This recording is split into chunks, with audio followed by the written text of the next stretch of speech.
And hey there, everybody. One more time, it is Forrest Arnold with you here on Thrive Past 50 with my eloquent friend, Dr. Camron Miekle. Am I saying your name right, Michael? Mickle, like pickle with an M. Mickle. Okay, pickle with an M. So Cameron Mickle. Okay. Hey, everybody. One of the things I love about working with you, Doc, is that we can be plain and spoken plainly. Those of you who see this conversation online, you might see the bandage on my neck. I'm kidding, but I could tell you I went to the dermatologist and they worked on my skin cancer. Or I could say, I said one last time to my wife, "What did you say, honey?" And she wanted to cut my freaking throat. So I guess the comment that they made somewhere along the line when you were going through audiology training is you might be doing some marriage counseling too. What do you see between people when one of their hearing starts to change? What do you see happen between people? So it can definitely vary in the relationships, but the pretty common theme is you're not hearing as well as you used to. Our communication has been impacted by this. We need to address the concern because it's getting to be frustrating. Yeah, yeah, And nobody needs frustration in a marriage. I mean, marriage is a lot of work on its own when things are going well. yeah. And throwing in things that might be, a problem that we're kind of aware of. Maybe we've noticed the TV volumes creeping up a little bit, Yes, or we might ask for repetition because there's background noise present. yes. We don't hear from room to room any longer, Oh without yeah, really shouting at each yeah. other. That's bad news. Yeah, And so we see these little subtle changes that we go, maybe things are changing. But when somebody else really kind of pulls attention to some of the things, it can either be okay, yeah, I've noticed the same thing, let's get it taken care of. yeah. Or it can be very resistant of, nope, you just tried to talk to me. Well, we're doing this other thing instead of having good communication, which Wow. all of us are lousy about communicating around the house. Yeah. We're familiar with who we're talking to. We know their likes and disinterests. And so it's really easy to, be doing what we're doing and go, I'm sorry, honey, what was that? I just finished reading, the news article I was reading. Or, Yes. sorry, I was winning my solitaire game on my phone. And then we do the same thing. We walk into the other room doing an Right. activity and Right. turn around and go, oh, hey, honey, what are we doing? And they come wandering in and go, what are you talking about? What are you talking about here? Yeah. And so it definitely can, affect everybody in the family. Yeah. And then it gets to be very interesting when, maybe the kids are starting to get a little bit older and the grandkids go, hey, mom, grandpa doesn't seem to hear well all the time. Or why does, grandma hang out in the corner and really not interact with anybody? Yeah. Yeah. And we can see these, social interactions changing. Yeah. And that's where a lot of new research is showing that things are, the ear bone is connected to the toe bone. It's not the ear bone's connected to the head bone, to the neck bone, to the shoulder bone kind of thing. We're all interconnected Yeah. and it all affects us health Oh wise. boy, that's intense, man. And I think there's really, I like the comment, the ear bone is connected to the toe bone, because boy, do I get tired of not quite being heard. And the tonality change that happens with, how many times do I have to say this anyway? Come on, man. Like that edgy tonality. I find that very triggering and The, provoking and so forth. So, the you know, spousal frustration when that happens, you go, I'm not trying to be a jerk. If I I wanted to know. push buttons, I know a dozen ways to push a button. I'm just trying to hear what you said. Yeah, Yeah, I'd like toast with my coffee today for breakfast. Sorry, I didn't get that. yeah, But anytime we raise our volume a little bit to try and compensate for hearing loss, yeah, we tend to stress our volume as well. yeah, that's it. And the sensitivity to tonality, I don't know if it's just me or if it's universal. Yeah, it's pretty more universal, is it? Yeah, Isn't it We something? know when people are upset. Yeah. Well, yeah. And I can tell when the voice gets a little cranky or a little accusative or commanding. I said move the fucking table. Okay. Well, all right, sorry. But that whole idea of that relationship stage where we have to deal with the frustration over the changes that have happened over years. We've been together 20 years, Sandra and I, and it doesn't necessarily make us patient and all graceful when it comes to this issue. So, Oh, heavens no. yeah, The longer we spend together, the more we go, come on, I know you upside down and backwards. yeah, yeah, yeah. And we get a little bit shorter fuse for, things to be frustrating at times. Yes. And then there are other things where we go, that is just them. And that Yeah. is the way that they're going to, brush their teeth. Okay, whatever it might be. Um, Yeah. and, we just accept it. But for some reason, when communication gets impacted negatively, it really becomes frustrating for the whole family.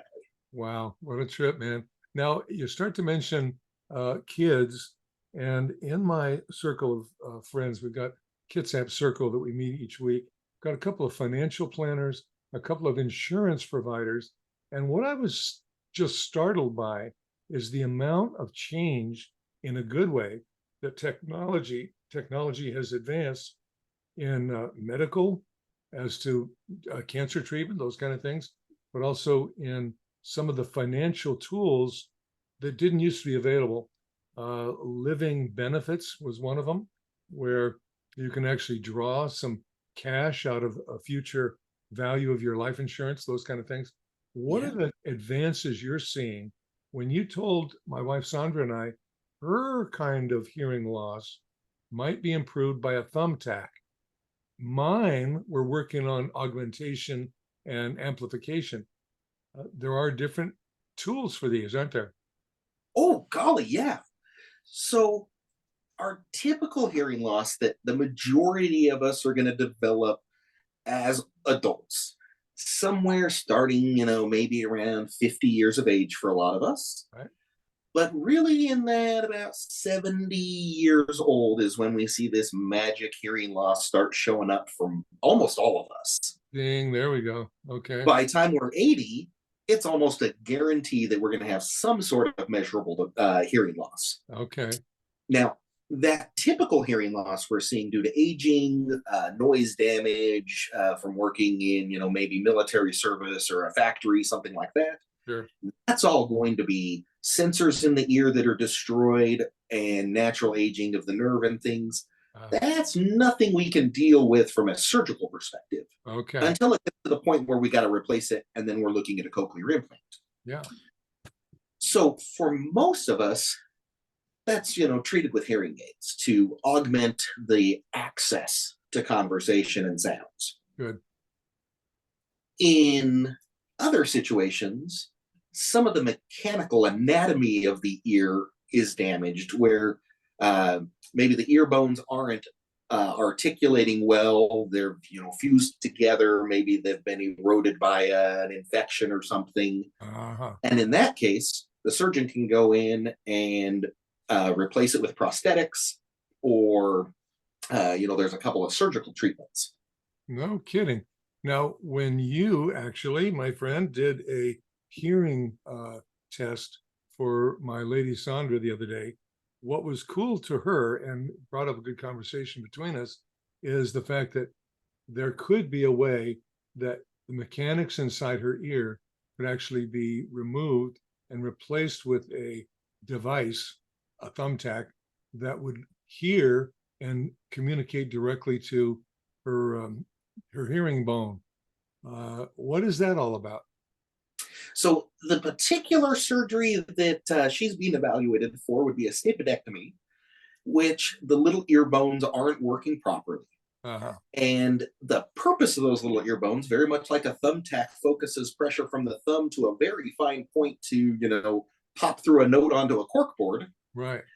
Sound leaving the air into our fluid-filled ear or inner ear takes that same pressure differential by using the little ear bones as a thumbtack setup.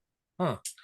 And so if all, depending on what the surgeon finds, they might be able to go in and replace or augment what she's got from her, you know, we'll call it broken anatomy, even though it's not necessarily broken, Sure. uh, and put in something as a prosthetic that would replace what's not working as, her other ear does. No kidding. Wow. And does that actually replace the eardrum itself? No, what they typically do will make a little incision behind the ear in the fold of the ear there so that Uh, it's, hidden when they stitch you back up. And they just fold the ear forward and work through the ear canal. They just kind of push everything out of the way, and they've got, teeny tiny little, well, for most of us, about the size of a little green pea that no they're, kidding. working through there Yeah. with very fine tools and great microscopes, and it works well. No kidding. Wow. And And has that been around for a while? oh yeah, yep, It has. that's been around for, oh geez, I'm gonna say probably since the 40s or 50s without looking it up. Oh, wow. The 1840s, 1850s. Well, you No, can no, no, see 1950s after World War II. far out, man. Well, this is cool. I see. And I think the thing is, there are specialties that you know about. There are specialties that I know about as a counselor and as a realtor. I've probably forgotten some of the complexities that I know well, and same for you. And so we might know some of these things at a depth that everyday folks wouldn't know. You can see on my wall back here, I've got a a cavalry sword. If things really get rough, I can stop playing guitar or fiddle and just bring the knife out. But Well, I'm glad that Sandra hit you with that dull sword rather than a sharp razor. that's, believe me, she could have just completely finished the whole conversation. I think that whole idea, I guess, as a doctor, people hopefully will listen to what you say. But when it comes to dealing with that tonal frustration, the frustration between partners, as my hearing has changed, there's a feeling of leading with kind of an annoyed feeling. I guess you can counsel people to be patient, but you can't make them do it. So what do you do? Yeah. I say we do end up doing a lot of counseling and interpersonal relationship chats and conversations. And one of the big things that I really stress for anyone, I mean, it works great for just excellent hearing individuals. We still miss stuff at times. Sure. Is don't ask for repetition. Repetition pushes that frustration button because Ah, we all know you didn't hear it. You're asking me to say it again. I said it the first time. Oh, now I'm saying it the third time and you yeah. still didn't hear it. Oh, God. It works really great to, fill in what we did hear. But I know this also takes a little bit of being open and a little vulnerable to going, I know I didn't hear this properly. Yeah. But if we ask for repetition, we get the same sentence back. Do you Yeah. want some toast with your coffee this morning? Yeah. Yeah. Yeah. And we sit there going, what did I miss? What did I Yeah. miss? What did Yeah. I miss? That Yeah. second word. I missed that second word. I missed that second word. Crud. I missed the second and third word because I'm so focused on not missing a word. Yeah. And sometimes the brain will, pick up extra clues and we fill it in. And other times it just becomes a frustrating, disaster. Oh, gosh. Instead, if we say, I'm sorry, did you say, do I want toast with my coffee this morning? That makes no sense. Yeah. One, it's going to, probably go, wow, your hearing is really off. You were We need to get messed your up. hearing Yeah. cleaned or something. Yeah. But a lot of times we'll also go, oh, wait, I get how you heard toes versus toast. Yeah, no, no, no. I want to know if you want, something with bread and jam on it for breakfast. Right. And we go, oh, you want to know if I want toast and coffee? Yeah, I'd love some. Yeah. And for some silly reason, it takes that frustration away. Well, that's good. It's a really super good piece of the pie there, because again, if I, one technique, this is a very important technique. Others can use it if they'd like. But if I hear, what you did better, got it about, and I say, did you say better, got it about? That's a frustration for her too. If I try to repeat the music, I didn't hear the words, the verses but I heard the music. Da, da, da, da, da, da, da, da, da. Okay, it doesn't help, but it's a way to, and sometimes I'll do it with a smile or a laugh or whatever. And the truth is, that's not that helpful. If I don't really get it, I shouldn't fake it either. And I think that's Right. part of what she senses is there's times when I'm responding and she says, "You didn't hear me, did you?" And I got to go, "I didn't really know, honey. I didn't." So the ways that we're humble enough and patient enough with each other, those are some advanced skills, and they do apply to most every couple who is together on a long-term basis. Yeah. Well, and then there's a couple other things we can do. All of us have to work to hear speech and background noise. It's not just we sort it out easily. It's a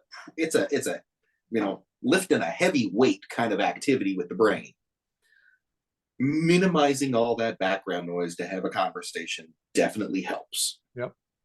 Not having conversations from across the house or in Yes. opposite rooms. Yep. Or while we're digging in the refrigerator for items that we're making dinner with. Yep. And going, hey, I don't see the mustard. Where's the mustard at? It's usually right here in the door. Yeah. And somebody else is in the other room watching TV and they're going, why are you talking to the refrigerator? I can't hear Yeah. you if I you're can't talking. hear you. Yeah. Yeah. And using those good strategies really makes a big difference. Well, that's a huge thing, man, because right there, we've got a couple of dogs. The big dog, he gets pretty cranky around his food. And when the little dog comes along, sometimes it seems okay. Yesterday, there was a moment where the big dog was saying no, and he went after the little one in a way that it was a bad setup. It was a bad setup on my part to put them together around the issues of affection or food. So, in the same way, between people that are in a close relationship, if I keep saying to you, "No, could you say it again? Sorry, say again." After a while, it feels like I don't care about you, and that's not the truth of the matter, but that's what seems to come across is you don't care enough to even listen to me anymore. Well, no, that's not really quite what's There's going some on. big differences between hearing and listening for sure, but they interact a lot. Good. Well, wonderful. Is there anything else on the near horizon in terms of changes in hearing equipment? I have a friend from Rotary Club who came to you and was able to get these cool ones that have a nice battery and they work all day. He doesn't have to swap the battery out of the little tiny unit and all that. Is there anything Yeah. else coming on the horizon that looks interesting to you? So the big thing at the moment that I'm kind of excited for is a new technology in Bluetooth called Auracast. Now, Auracast. Okay. traditional Bluetooth is nothing more than about a 35-foot FM radio signal. It's nothing special, Okay. but it has a cool name for what it is. Yeah. Well, that has always had a one-to-one connection. You can hook, your phone to a desktop speaker. You can hook your phone to the hearing aid. Yeah. But one-to-one. You can't hook your phone to, multiple hearing aids and hear, YouTube videos together. Yes. Well, the Bluetooth work group got together and has created this new thing called Auracast Okay. that launched, I want to say, about a year ago now. And it's a one to multiple people Bluetooth. Okay. And so we think of things like going into a movie theater and you can tie into their system and bam, the movie, runs right through your device. Nice. That is the new thing that's coming on the horizon. There's a few devices that are getting ready to have that capability. Unfortunately, because it's brand new technology, it's going to be a couple of years. And so before we really see it out there and about, but that is a really big thing coming at the moment. Okay. Wow. That's a good one. We've seen huge improvements with the lithium ion rechargeable batteries. Yep. Waterproofing, speech versus background noise is always getting better. So there's been a lot of really great improvements there with hearing aids. Wonderful. Wow. And the big thing that came out, I know in our previous podcast we did a little while ago, we were talking about the new research in cognitive decline and hearing loss. Yes. Um, I had the privilege of interacting with Dr. Frank Lynn out of Johns Hopkins when I first graduated. I was out in the Maryland area. Okay. And so I got to interact with him quite a bit. And he's really the team lead that discovered there's a connection there. Hmm. Well, back in July, there was the Alzheimer's Association International Conference in Amsterdam. Okay. And the results were presented at that meeting as well as in the Lancet Medical Journal. And they call it the ACHIEVE study. And it was the first really, really in-depth study on cognition and hearing loss. Okay. And what they know is there's a very strong relationship between cognitive impairment and hearing loss. Oh boy, sure. They have not found, causality that one leads to the other and things like that. But there's some really close interactions there that a lot of times we see folks going, oh, you know what, I don't like to go to dinner anymore. It's noisy. I have trouble communicating. Yeah. I don't like going to, that party anymore. It's too hard. And so our social world changes and our cognitive changes. And so they dove into it a little bit deeper this time. Got it. And what they found is that with that distinct treatment of the hearing loss, that older adults who have an increased risk for cognitive decline, hearing intervention slowed down the loss of thinking and memory abilities by 48%. That's incredible. Over a 3-year period. Wow. I mean, that is huge. Huge. I mean, basically what it's saying is you don't treat your hearing loss, there's about a 25% increased risk for cognitive decline earlier in life. Yeah. You treat your underlying hearing loss and basically takes that lottery ticket, throws it out the window. No kidding, man. That's amazing. Even beyond that, it tends to be the 70 to 84-year-old group that we start seeing the majority of concerns coming on. The 80 plus group, due to just normal aging and things, we saw bigger results there. Yeah. But it's a huge piece of research saying we got to take care of ourselves. That's amazing. Well, the guy that did our wedding for us, he was the minister for our wedding. It's a guy named Gino, and he's a wall builder. He's a rocksmith, and he does rocks this and rock that, and will do the paving out to the driveway, and he'll do a rock wall that's got beauty to it. He is 99 years old. Holy moly! Oh, it's just unreal. He has always stayed out in the sun, does not seem to have a problem with the sun, but he's got these other things, including hearing changes. And I just thought, what do you do to live to 99? One thing you do is you stay active and physical. That's what he has done. The connection through our work with Thrive Past 50, it just shows up again and again. Mobility, staying physically active, those things are incredibly important. And it's like this connection between hearing and cognitive ability. That's stunning. I find myself saying wow a lot today. That old saying of use it or lose it, really holds true, that whether we're not moving mobility, our legs get weak, we can't get out of a chair, our knees start falling apart, we can't, we're not as mobile, we don't use our brain, it starts to, change. We don't use our hearing, it starts to change. Yeah. We don't use a muscle, it gets weak. Boy. It's a use it or lose it for the whole system. Man, that's something. There's a lot to take away from our conversation today, Dr. Camron. I'm so grateful to have met you and continue to have our good connection. When this last week, my right hearing aid all of a sudden went completely, what? It was after I saw you and you repaired it. All right. And we got a good close look at it. Sandra, my in-house technician, got in there, opened it up, looked at taking it, off of the app and clearing it and make sure.